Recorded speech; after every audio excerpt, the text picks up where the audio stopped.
최근에 제가 두려움을 극복하는 원리라는 제목으로 말씀을 드리면서 우리 그리스도인들도 두려움에 빠질 수가 있습니다. 우리 그리스도인들을 두렵게 하는 것들이 있다고 저는 생각합니다. 여러 가지가 있겠죠. 근데 그리스도인들을 가장 두렵게 하는 것이 무엇일까요?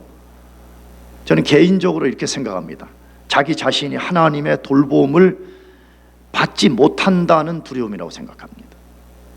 나는 하나님으로부터 어떠한 돌봄도 받지 못하는 존재다라는 생각에 사로잡혀서 두려움에 빠지는 것이라고 생각됩니다. 언제 이런 마음을 더 갖게 될까요? 내가 하나님의 돌봄을 받지 못한다는 이런 두려운 마음을 언제 더 갖게 될까요? 그것은 우리가 잘 알듯이 삶의 상황이 어려울 때입니다. 삶의 상황이 어려워지고 자기 뜻대로 되는 것이 없고 자기 힘으로 어려운 상황에서 길을 찾을 수 없다고 판단될 때 대부분 사람들은 하나님의 돌봄을 받지 못한다는 두려움에 사로잡힐 수 있습니다.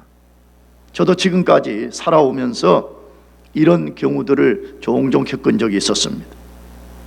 근데 그런 상황에서 우리가 성령 충만하지 못하거나 하나님의 약속의 말씀으로 충만하지 못하면 하나님의 돌보심을 받지 못한다는 의심은 더 깊어지고 하나님으로부터 버림받았다는 두려움만 점점 커지게 되는 것입니다. 상황이 어려워질 때 더더군다나 성령과 말씀에 충만하지 못하면 하나님이 우리와 함께 하신다는 것을 전혀 느낄 수도 없고 우리는 점점 더 두려움에 빠질 수가 있습니다. 예수님의 제자들도 큰 근심과 두려움에 빠졌다라고 되어 있습니다. 예수님의 제자들이 두려움에 빠졌다라고 되어 있습니다.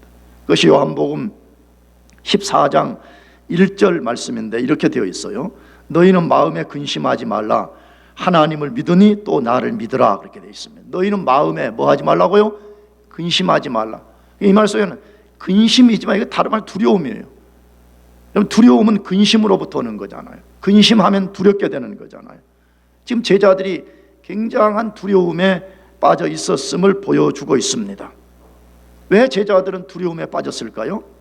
우리가 요한복음 14장 전후를 보게 되면 예수님이 자꾸만 제자들에게 내가 너희들 떠나겠다고 자꾸 말씀하시는 거예요. 내가 너희들 떠날 것이다. 내가 너희들 떠날 것이다. 이렇게 하니까 그동안 예수님만 바라보고 모든 거 버리고 쫓아왔던 제자들이 두려움이 생긴 거예요. 야, 그러면 우리가 이거 고아처럼 우리가 버림받는 거 아니냐? 라는 두려움에 빠지게 된 것이에요. 그것을 요한복음 13장 33절에서 소개하고 있어요. 소자들아, 내가 아직 잠시 너희와 함께 있겠노라.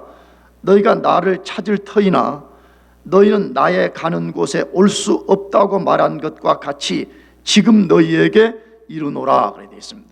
이 말의 중요한 포인트가 뭐죠? 너희는 나의 가는 곳에 뭐라 그랬어요? 올 수 없다고 말한 것 같이 지금 너희에게 이르노라. 이게 내가 너희 떠난다는 거예요. 그러면 내가 떠나게 되면 너희들은 나 있는 곳으로 지금 당장 올 수 없다. 이렇게 말씀한 거죠. 그 말 들었던 제자들이 두려움에 빠지는 거예요. 왜? 그동안 예수님 하나 바라보고 쫓아온 거잖아요. 그런데 예수님이 자기들 버려두고 떠난다고 하시니까 두려움에 빠진 거죠. 그럼 먼저 우리가 왜 예수님이 제자들 떠난다고 반복해서 말씀하셨냐 하는 거예요. 그거 14장 2절과 3절에 보면 예수님 처소 예배하러 가기 때문이라 그렇게 되어 있어요. 제자들과 예수 믿어 구원받은 우리들이 장차 거할 천국의 처소를 예비하러 가시기 위해서 잠깐 떠난다라고 말씀했습니다. 그런 후에 예수님이 제자들과 구원받은 성도를 고아처럼 버려두지 않고 다시 오셔서 다시 돌봐주신다고 약속을 했어요. 그 약속이 오늘 본문 14장 18절에 기록되어 있는데 같이 읽어보시겠습니다. 시작. 내가 너희를 고아와 같이 버려두지 아니하고 너희에게 오리라. 예수님이 지금 어떤 논리를 펼치고 계시는지를 잘 기억을 해야 돼요. 예수님이 제자들에게 떠난다고 자꾸 말씀했어요. 제자들이 두려움에 빠져 있어요. 그때 내가 너희를 떠나는 이유는 내가 가서 처소를 예비하면 다시 내가 와서 너희들을 고아처럼 버려두지 않고 너희를 돌봐줄 것이라 라고 말씀했습니다.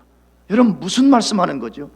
여러분, 그리스도인들은 절대 영적 고아가 아니라는 것입니다. 믿습니까? 우린 절대 영적 고아가 아니에요.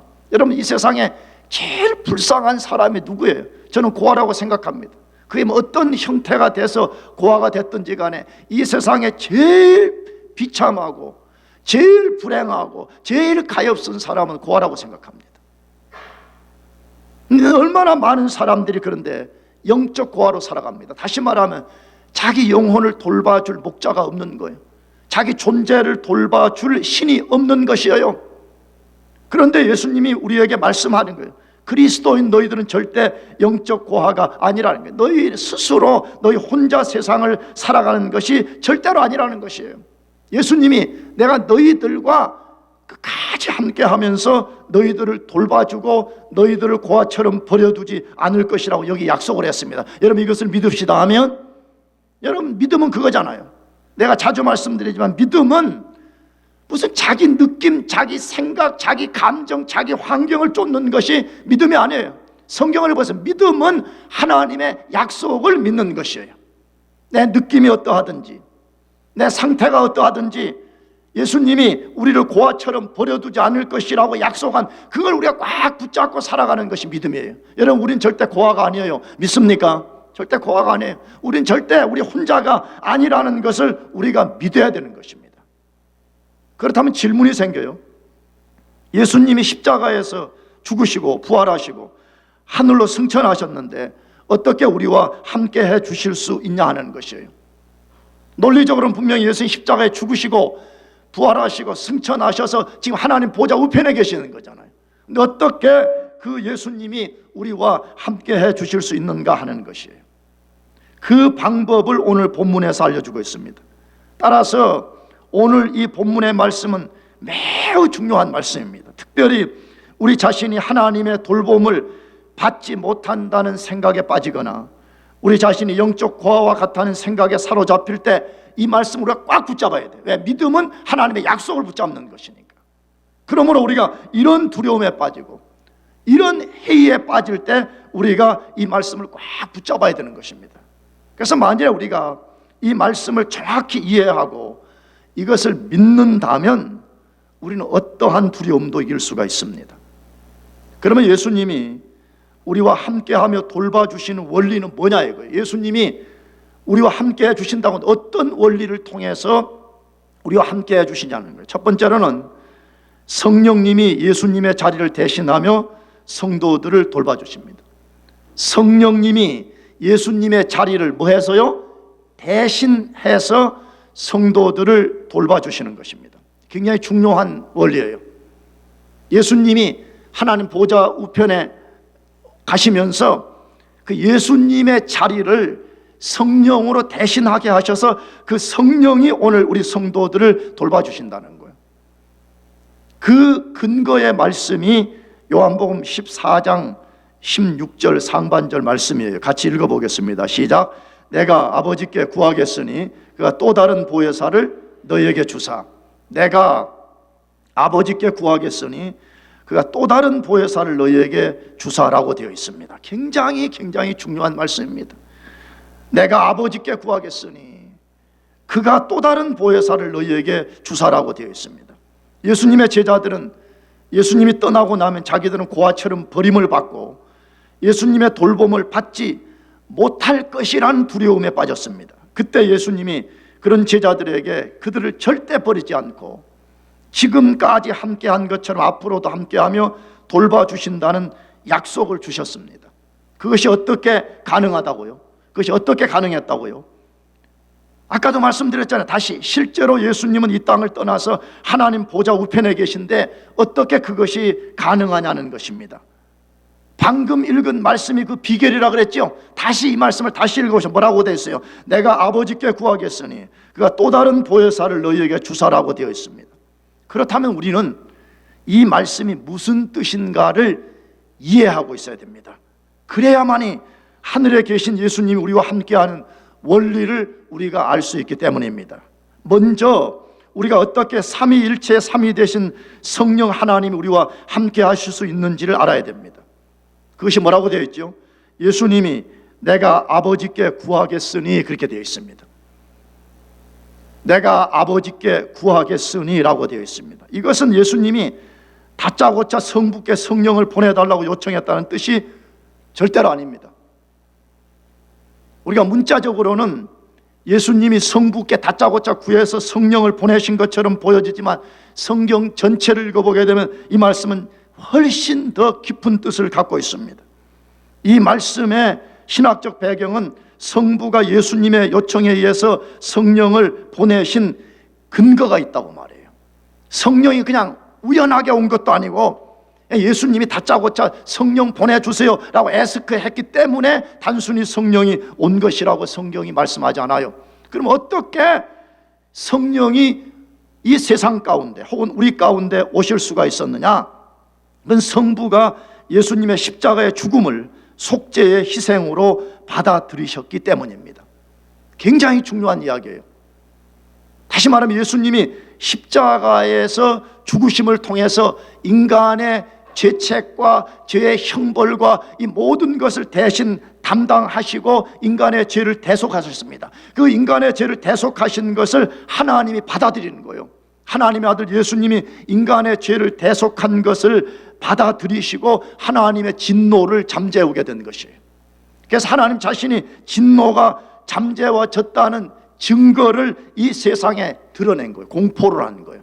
그 공포의 방법이 뭐냐 그러면 예수님을 죽음에서 살려낸 부활과 예수님이 하늘에 승천하셨을 때에 하나님이 그것을 받으신 증거로 성령을 이 세상에 보내주신 것입니다. 그러므로 성령이 이 세상에 오실 수 있었던 것은 예수님의 대속적 죽음 때문입니다. 그분이 십자가에서 우리 죄를 대신 담당하고 하나님의 진노를 잠재웠기 때문에 예수님이 하나님께 성령을 요청했었을 때 그 성령을 우리들에게 보내주시게 된 것입니다. 그래서 우리가 오늘 그 성령을 받게 된 것입니다. 나가서 우리가 또 하나 이해해야 될 것이 예수님이 보내신 성령의 이름이 또 다른 보혜사라고 되어 있습니다. 그냥 성령이라고 해도 되는데 그 성령을 지칭하기를 또 다른 보혜사라고 했습니다. 헬라어로는 호 알로스 파라클레토스라고 되어 있습니다. 원래 이 말이 호라는 말은 정관사이고 알로스 파라클레토스 이렇게 부르는데 파라클레토스라는 이 말이 곁에서 돕는 자란 뜻이고 알로스는 동질성을 가졌지만 종류가 다른 것을 지칭할 때 알로스라는 단어를 쓰는 거예요. 이것을 조금 우리가 이해하기 쉬운 예로 들면 여기 마이크하고 여기 키보드는 같은 거예요, 다른 거예요? 대답해봐요. 완전히 다른 거죠. 완전히 다른 거예요. 종류도 다르고 그 역할도 완전히 다른 거잖아요. 그러나 여기 지금 무선 마이크와 여기 유선 마이크는 비록 모양새는 다르지만 동질성을 갖고 있습니다. 뭐 하고 있죠? 이것은 사람의 소리를 증폭시키는 그런 역할을 하는 거잖아요. 그래서 핵심 소리를 증폭시키는 이것은 동질성을 갖고 있는 거잖아요. 다른 거예요. 이거는 무선이고 이것은 유선이 분명히 달라요. 그러나 그 동질성이 있는 거예요. 이것을 알로스라는 단어를 가지고 표현할 때 쓰는 것이에요. 그러므로 호 알로스 파라클레토스 이 말은 예수님과 성령님은 위격에서는 다른 분이지만 성부, 성자, 성령 서로 위격은 다르지만 역할에서는 동일하다는 것이에요. 성령님이 왜 오셨느냐? 예수님이 하신 그 일을 대신하기 위해서 이 세상에 오신 보혜사라고 소개하고 있는 거예요. 따라서 예수님은 성령을 통해서 우리와 함께 하시는 것입니다. 믿습니까? 예수님은 어떻게 우리와 함께 하시냐? 자기와 똑같은 일을 하시는 삼위격 되신 성령을 보내서 우리와 함께 하시는 것입니다. 그런데 이것이 우리에게 훨씬 더 유익하다 그래요. 예수님 요한복음에 내가 가서 너희들에게 성령을 보내는 것이 너희에게 더 유익하다. 그것을 줄여서 예수님 내가 너희를 떠나는 것이 더 유익하다라고 말씀했어요. 왜 그런 거지요? 언젠가도 말씀을 드렸지만 예수님이 땅에서 육체를 입고 계실 동안에는 시간과 공간의 제약을 받았습니다. 다시 말하면 한 사람을 만날 때는 한 사람에게만 역사한 거죠. 그래서 시공간을 초월할 수 없었어요, 예수님이. 그러나 성령은 예수님과 똑같은 일을 하시면서 시공간을 초월하기 때문에 모든 믿는 사람 속에 들어가서 예수님이 하신 일을 대신해 줄 수가 있기 때문에 성령이 오신 것이 훨씬 우리들에게 유익하고 축복이 된다는 것이에요. 여러분, 예수님이 성령을 보내서 오늘 우리 가운데 함께 하시며 우리를 도와주시는 것을 꼭 믿으시길 바랍니다. 그것을 믿어야 돼요. 그것을 믿어야 돼. 그게 믿음인 거잖아요. 그걸 우리가 믿는 것이에요. 예수님이 보내신 성령님이 나와 함께 하시면서 나를 도와주고 계신다는 것을 우리가 믿어야 돼요. 우리가 그걸 의지해야 돼요. 그걸 주장해야 돼요.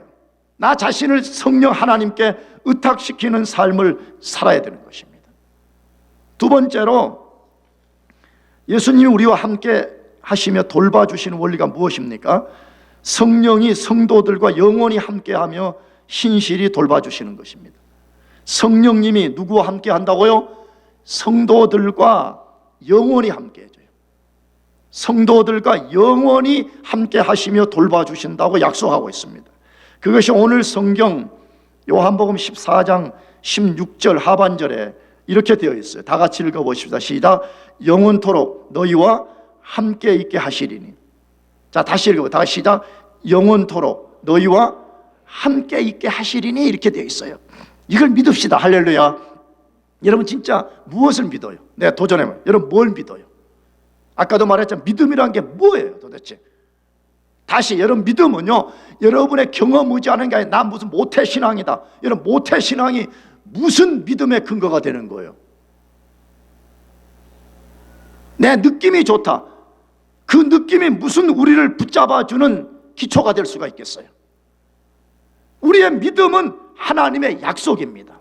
로마서 4장에 바울이 아브라함의 믿음을 소개할 때 아브라함이 어떻게 의롭게 됐다 그래요? 자기가 무슨 공로, 행위를 통해서 의롭게 됐다는 말 전혀 없잖아요. 하나님이 아브라함에게 내가 너에게 약속의 씨를 주겠다고 한 그 약속을 믿을 때에 의롭게 됐다 그러게 되잖아요. 본 것 아니에요. 아직 아브라함이 자기의 약속의 씨로 올 후손을 본 것이 아니었잖아요. 하나님이 약속한 그 약속을 믿음으로 받아들일 때 아브라함이 의롭게 된 것처럼 믿음이라는 것은 하나님의 약속을 붙잡는 거예요. 그런데 오늘 본문에 뭐라고 말했어요? 하나님이 성령을 너희에게 보내서 영원토록 너희와 함께 있게 하실 것이라고 지금 하나님이 말씀해 주시는 거예요. 하나님이 약속해 주시는 거예요. 여러분, 이것을 믿읍시다. 이것을 믿어야 돼요. 우리는 앞에서 성령님의 다른 이름이 다른 보혜사인 것을 배웠습니다. 이 말씀 속에 무슨 뜻이 들어있는 것 같아요? 다른 보혜사 그랬으니까 예수님 자신이 원보혜사셨다는 거예요. 예수님 원래 오리지널 보혜사로서 우리를 도와주시는 분으로 오셨다는 거예요. 그런데 예수님이 떠나시고 성령을 보내시는데 그 성령은 또 다른 보혜사라 그렇게 돼 있어요. 그러므로 성령도 여전히 우리 곁에서 우리를 돕기 위해서 오셨다는 것이에요. 죄 가운데 신음하고 죄에서 벗어날 수 없고 유한하고 무력한 우리 인생의 힘으로 어찌할 수 없는 우리 삶을 도와주기 위해서 그분이 또 다른 보혜사로 우리에게 오셨다는 거예요. 그러므로 우리가 성령을 의지하고 사는 것이 얼마나 중요한지 몰라요. 이 시대는 정말 그래요. 우리가 좀 더 분명하게 말한다면 성령을 의지하고 사는 시대예요. 믿습니까? 계속 성령을 의지해야만 살아갈 수 있는 시대예요. 그런데 이 보혜사라는 이 단어를 어떤 영어 성경에는 상담자라고도 번역하고 혹은 조력자라고도 번역하고 혹은 변론자라고도 번역했습니다. 상담자, 조력자, 변론자의 핵심은 뭐지요? 어떤 사람이 위기에 빠지거나 공경에 처했을 때 그거 도와주는 역할을 하는 거잖아요. 변호사만 해도 내가 아는 어떤 사람이 지금 큰 사고를 해가지고 위기에 빠졌다는 거예요. 실제예요. 그래서 그 사람이 지금 곧 이제 코트 법정에 불려가서 이제 날짜가 지금 잡혀 있는데 굉장히 떨고 있는 거예요. 그래서 지금 변호사를 선임해요. 돈 주고 변호사 사가지고. 근데 그 변호사가 위로를 줬다 그래요. 걱정하지 말라고. 당신의 문제는 그게 큰 문제가 아니니까 내가 가서 얼마든지 당신을 도울 거니까 걱정하지 말라고. 그래서 그 사람이 큰 사고를 낸 이후에 지금 마음에 그나마 안정, 평안을 누린다는 것을 제가 직접 들었습니다. 여러분, 보혜사는 상담자요, 조력자요, 우리의 변론자로서 우리 삶의 위기와 공경에서부터 우리를 도와주시기 위해서 우리와 함께 하시는 것이에요. 예수님 역할을 대신하는 거잖아요. 예수님이 근데 뭐 하셨는가를 잘 보라고요. 예수님 공생의 기간 동안에 예수님 뭐 하셨죠? 제자들을 부르시고 제자들과 함께하고 그들을 가르쳐 줬습니다. 너희가 어떻게 하는 것이 죄에서부터 벗어나고 하나님의 자녀가 되고 하나님을 섬기는가, 일일이 그 3년 6개월 동안 가르쳐 주셨잖아요. 나가서 예수님이 기적을 통해서 그들을 먹이고 보호해 주셨습니다. 오병이어의 기적을 베푸시기도 하면 때로는 예수님께서 놀라운 기적을 펼쳐서 예수님의 하나님 되심을 증거하고 보이지 않는 하나님을 보여주는 그런 역사들을 펼쳤잖아요. 나가서 제자들이 잘못된 길을 갈 때 그들을 바로 잡아주셨습니다. 이처럼 또 다른 보혜사이신 성령께서 구원받은 성도들과 함께 하면서 예수님이 제자들을 돌보아 주셨던 것처럼 돌보아 주고 계시는 것을 믿어야 돼. 아멘이죠? 그걸 믿어. 나는 그래서 예수 믿는 게 뭐요? 그러면 이 작업하는 거라고 나는 믿어요. 우리 의지하는 것, 내 지혜, 내 경험, 내 알량한 능력, 그거 의지하고 살던 것을 내려놓는 작업을 하는 거예요. 그걸 내려놓고 이제부터 나 자신을 성령께 의탁하면서 나는 죽어지고 성령이 내 삶 속에 드러나게 하는 것. 여러분, 이게 예수 믿는 본질이라고 저는 믿어요. 여러분도 동의하십니까? 아멘도 없어요? 그럼 뭐예요? 그러면 신앙의 본질은 교회 오는 거예요? 예배당 와서 자리 잡아주는 거예요? 여러분, 그런 거 아니잖아요. 이걸 깨달아야 돼. 이걸 알아야 돼. 아, 예수 믿는 것이 무엇이라는 이 본질을 여러분이 깨달아야 된다고. 그런데 상당히 많은 사람들이 내가 보기에는 이거 잘 못 깨달아요. 예수님도 믿고 나도 믿고 그래도 최소한 이래야지 좀 안전하지 않냐, 이렇게 생각하는 거예요. 또 그것도 아닌 사람은 그냥 10대 20대 때는 그냥 순 자기 욕망, 내가 어떻게 하면 될 거라는 항상 자기밖에 모르는, 자기 의지하는 그런 삶을 살게 되잖아요. 근데 놀라운 일이 벌어져요. 진짜 여러분이 구원받은 사람이라면 성령님이 여러분을 그 상태로 절대 버려두지 않습니다. 성령이 우리 속에 성화를 만들어 가시기 때문에 어떤 방법을 쓰더라도 나를 의지했던 삶을 내려놓게 만들고요, 나도 의지하고 성령도 반반씩 의지하던 삶을 성령께서 어떤 방법을 통해서도 그걸 꺾어 놓습니다. 그래서 오직 성령만 의지하도록. 할렐루야. 그런데 그게 축복인 것이에요. 왜 그런 줄 알아요? 성령만 의지하는 것이요, 초월자를 의지해서 사는 것만이 우리 유한을 극복할 수 있고 하나님의 지혜와 하나님의 길을 알 수 있는 거기 때문에 그게 축복인 것이에요. 근데 사람들이 그걸 안 내려놓으려고 그래. 왜? 성령의 역사가 얼마나 위대하고 큰 것인지를 모르기 때문에 그러는 거예요. 그래서 어떻게 하든지 내가 성령을 의지하는 것은 그냥 단순히 내 필요할 때 한 번씩 성령님이 알라딘 램프의 요술 마스크처럼 날 도와주는 것이지, 성령 당신은 나의 주인이 되지 말라, 이렇게 신앙생활을 하기 때문에 변화가 안 일어나는 것이에요.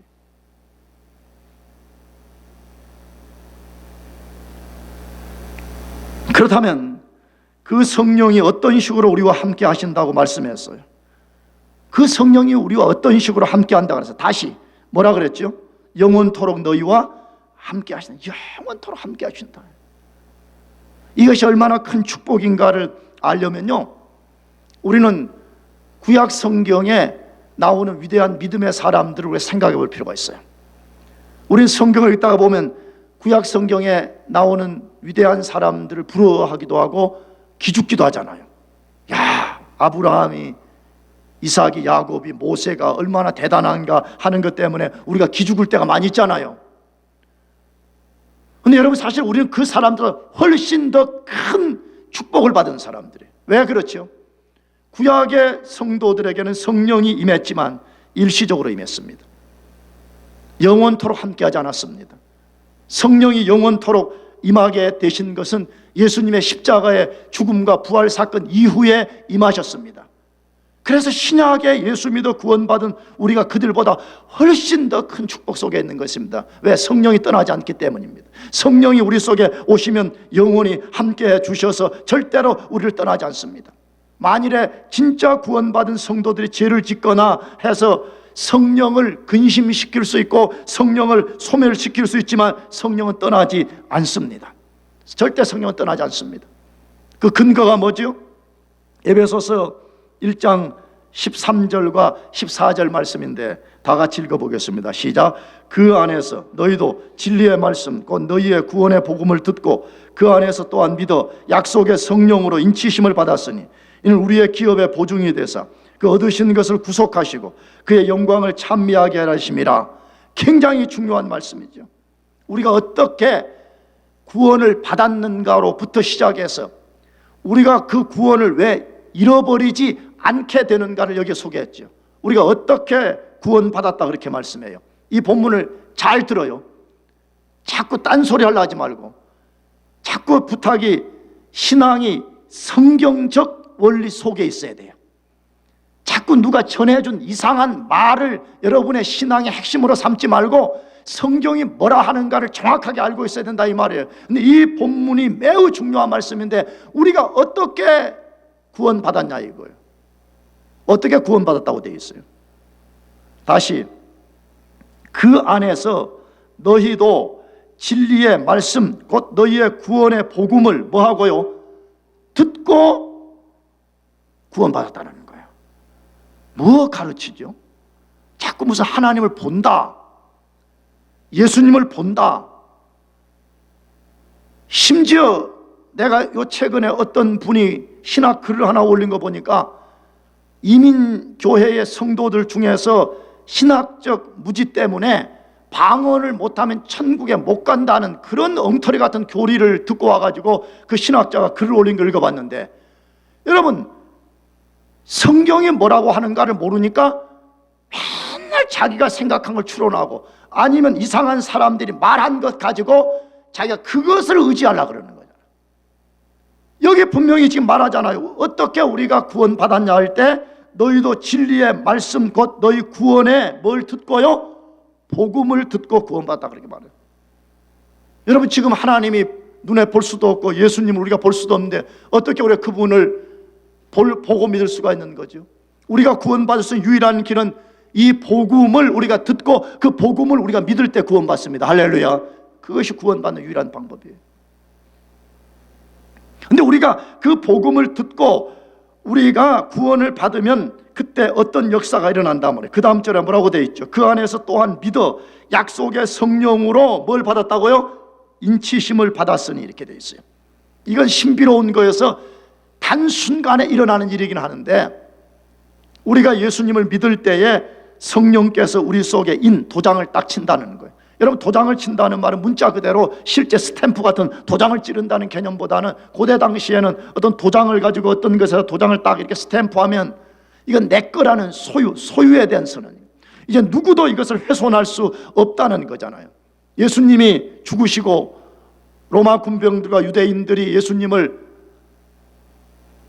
그 굴 속에다가 예수님을 안치시키고 입구를 돌로 딱 막은 다음에 거기에 스탬프했다고 되어 있잖아요. 도장을 찔렀다고 했잖아요. 아무도 만일에 누군가가 이것을 훼손하면 로마법에 의해서 처벌받는다는 거예요. 성령이 우리 안에 인을 쳤다 이렇게 됐어요. 무슨 말이죠? 이제 너는 내 것이라는 거예요. 너는 하나님의 것이라는 거예요. 그렇기 때문에 너의 구원은 절대로 잃어버릴 수 없다는 거예요. 왜? 성령이 떠나지 않는 나는 우리 구원을 잃어버리지 않습니다. 믿습니까? 근데 성령은 떠나지 않고 영원히 우리와 함께 하신다고 여기 약속을 했잖아요.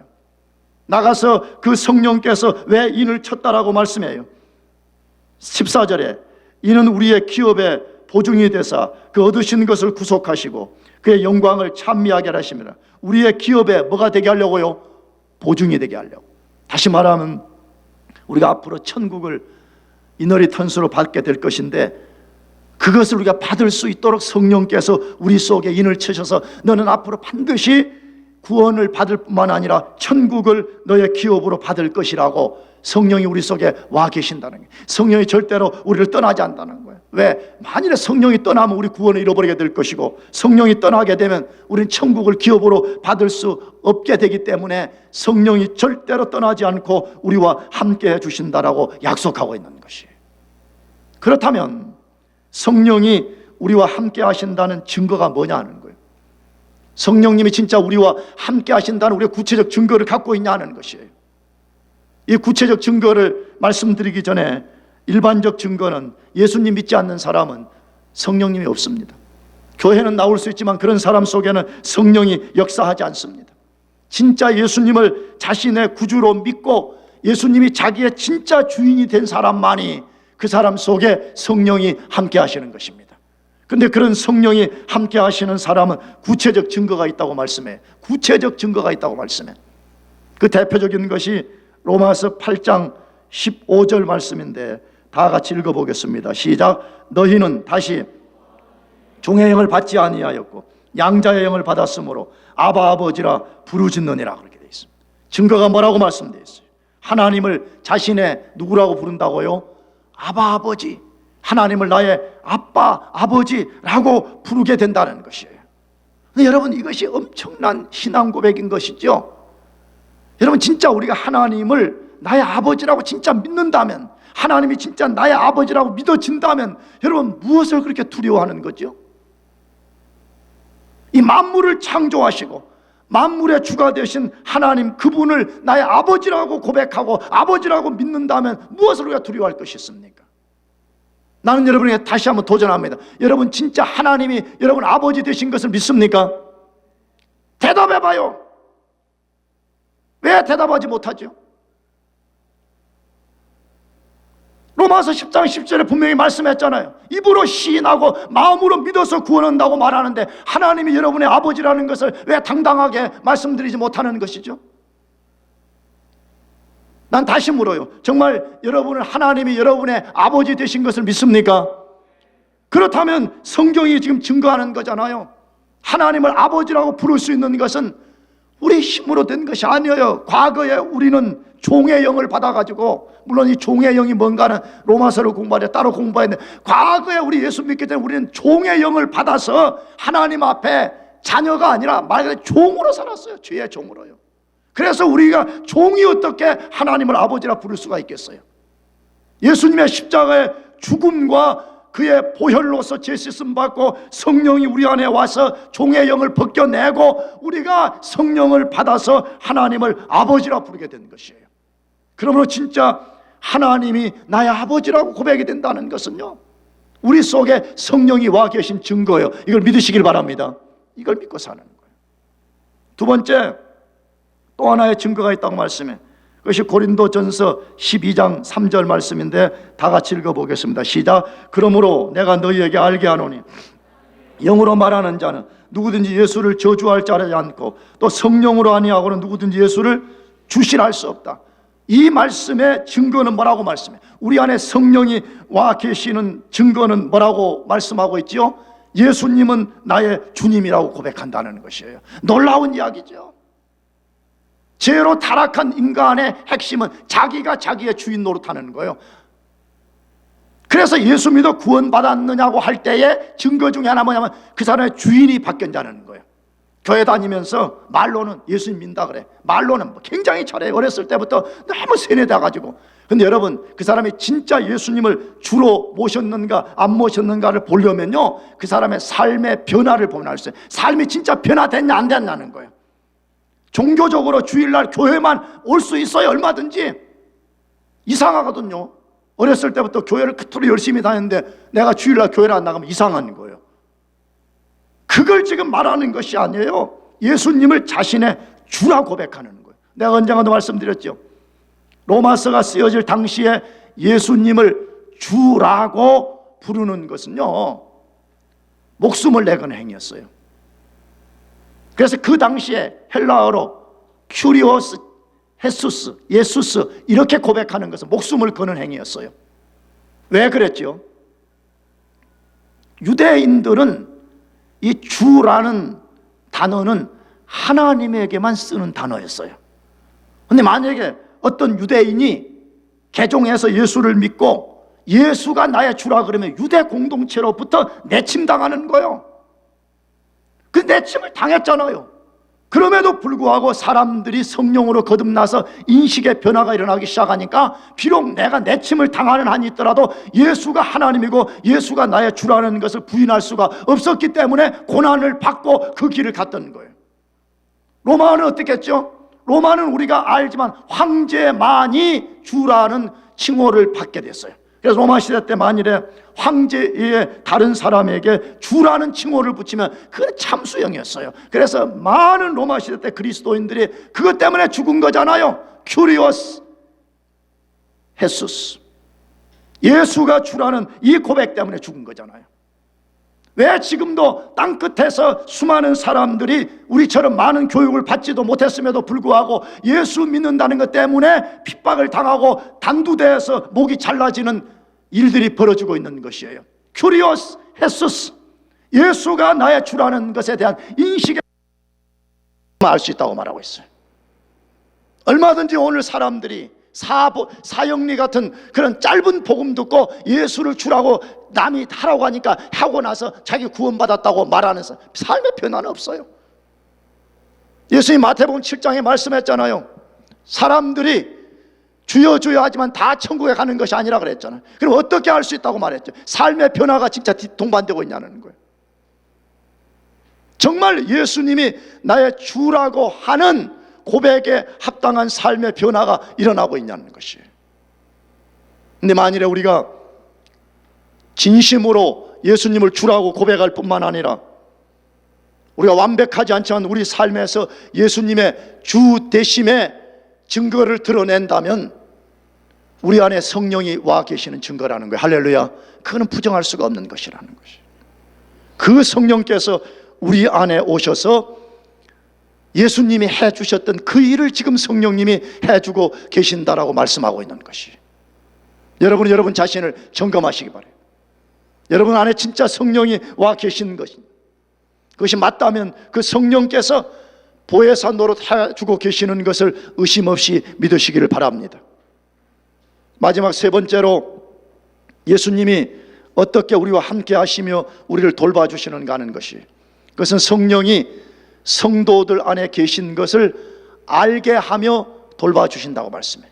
성령이 우리 안에 와 계실 뿐만 아니라 우리 안에 와 계신다는 것을 우리 스스로가 알도록 만드시면서 우리를 도와주신다고 말씀해.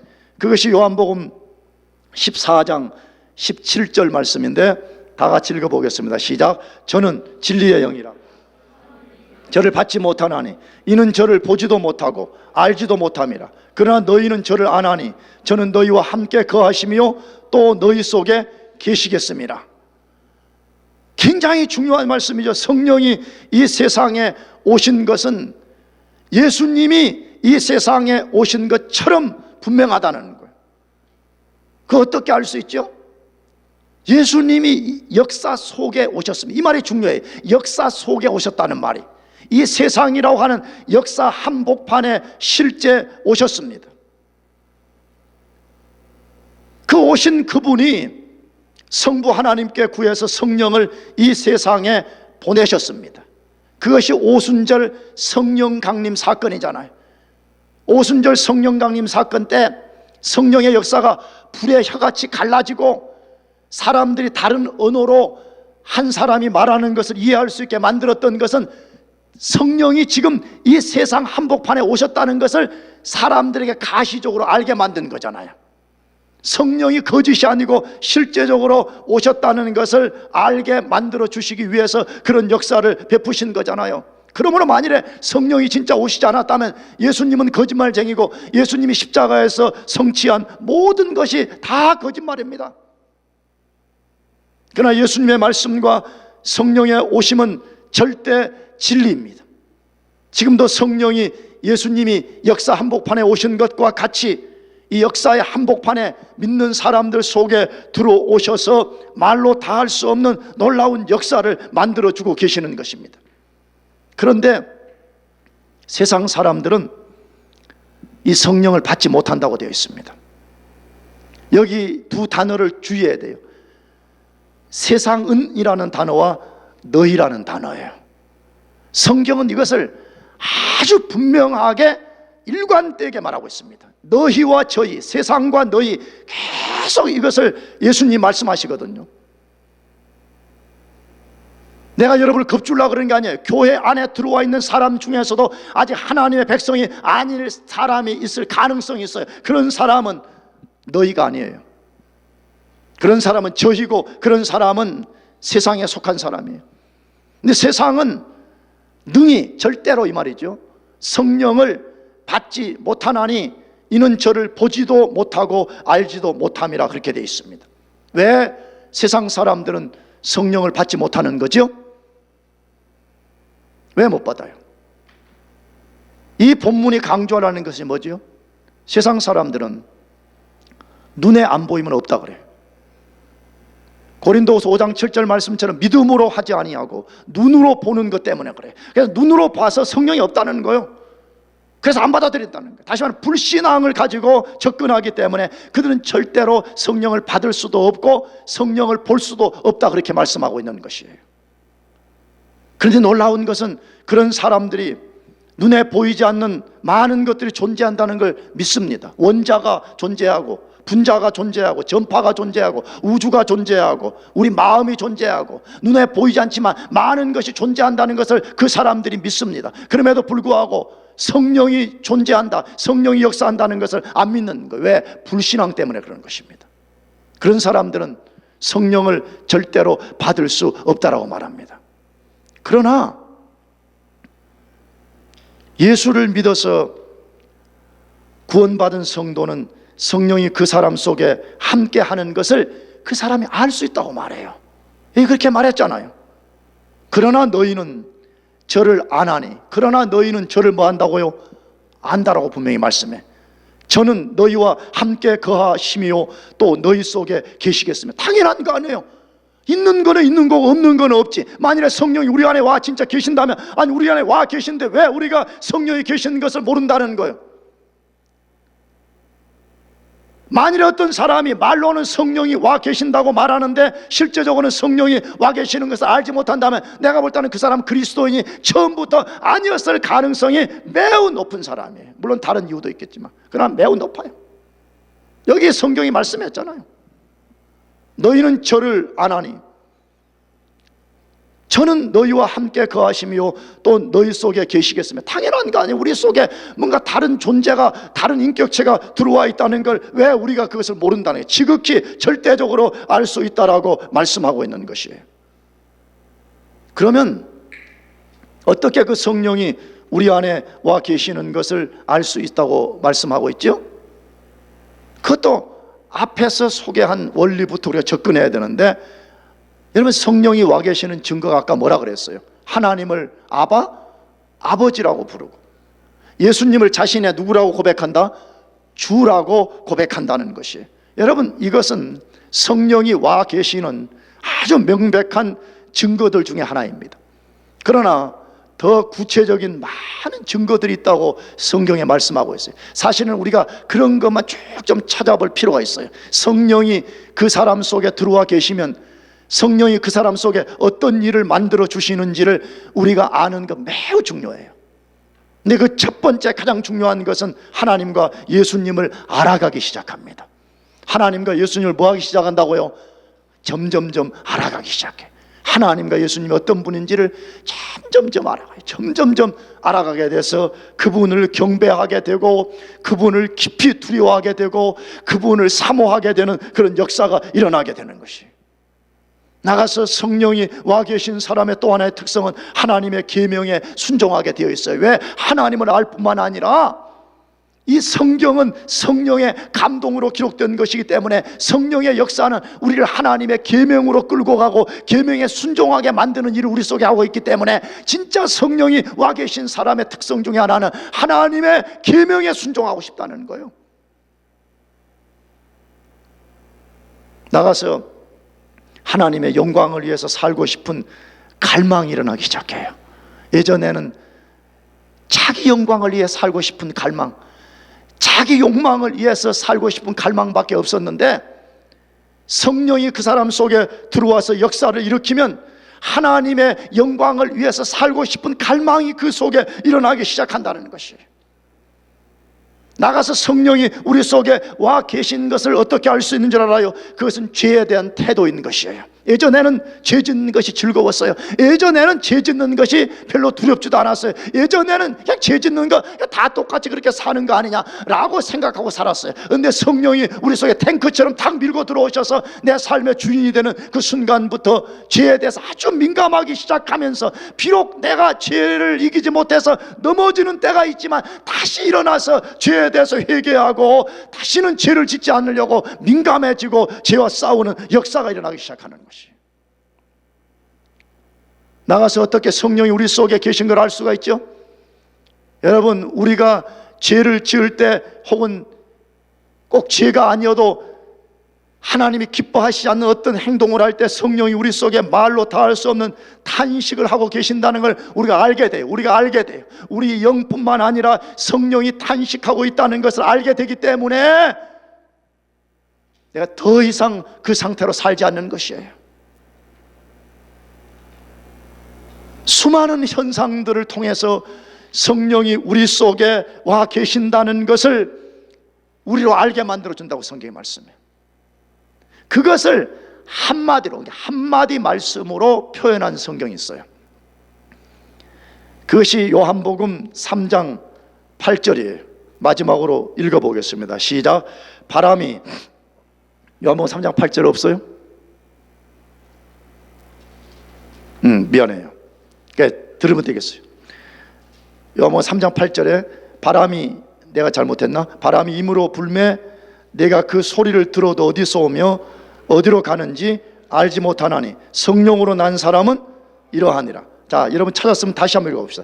굉장히 중요하니까. 다 같이 시작. 바람이 임의로 불매 내가 그 소리를 들어도 어디서 오며 어디로 가는지 알지 못하나니 성령으로 난 사람은 이러하니라. 성령으로 진짜 거듭난 사람은 라고 말하면서 어떤 현상에 비유를 한 거죠. 그것은 뭐에 비유했죠? 그것은 바람에 비유했잖아요. 바람과 성령은 유사점과 차이점이 있다고 말하는 거죠. 여러분, 바람은 눈에 보이지 않지만 바람이 불면 사물이 움직이는 것처럼, 성령은 눈에 보이지 않지만 성령이 어떤 사람 속에 들어와서 역사를 일으키면 반드시 그 사람의 삶의 변화가 일어나기 시작한다는 것이에요.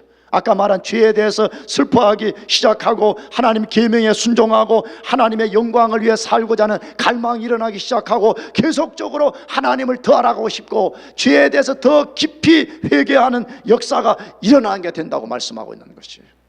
그러면 어떻게 우리가 우리 안에 와 계신 성령을 우리가 친밀하게 경험할 수 있죠? 그것은 성령 충만해지는 것입니다. 할렐루야. 에베소서 5장 18절 말씀과 같이 성령의 충만함을 받으라라고 말씀하잖아요. 성령의 충만함을 받게 되면 성령이 믿는 사람 속에 들어와서 역사하고 있는다는 것을 우리가 아주 친밀하게, 우리가 민감하게 알 수가 있다고 말씀하는 거예요. 그런 사람들은 성령을 더 많이 의지하여 살게 되고 나가서 성령의 도우심과 성령의 역사 속에 살 수 있다고 성경이 말씀하고 있는 것입니다. 사랑하는 교우 여러분, 성령이 우리 속에 와 계신 것을 믿으시기 바랍니다. 아멘. 그리고 그 성령께서 오셔서 예수님의 일을 대신해 주시면서 우리를 인도하시는 목자 노릇하고 있는 것을 의심 없이 믿고 여러분들이 삶의 두려움과 맞서 싸우고 그 성령님을 의지해서 살기를 축복합니다. 기도하겠습니다. 여러분